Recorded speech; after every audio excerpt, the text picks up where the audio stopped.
के हंस के ना बोलो, के हंस के ना बोलो और मोरो देख करे जो फाटे।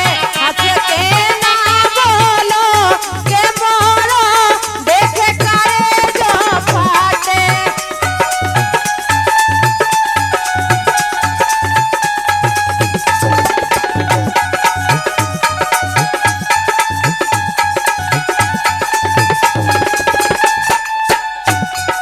हंस के ना बोलो, के हंस के ना बोलो तो मोरा देख करे जो फाटे।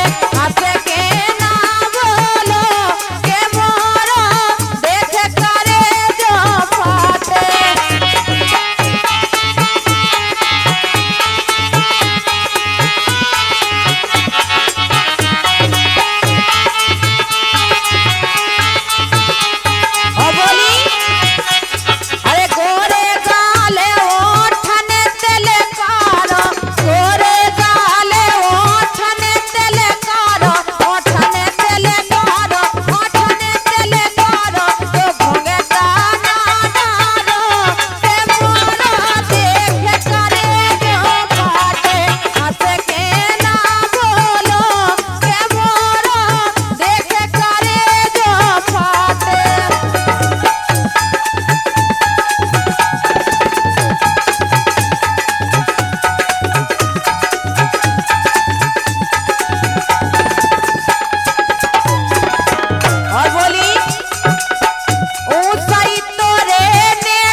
चांदनी रात को आप सुन रहे थे पवन कैसेट पठा टीकमगढ़ के माध्यम से।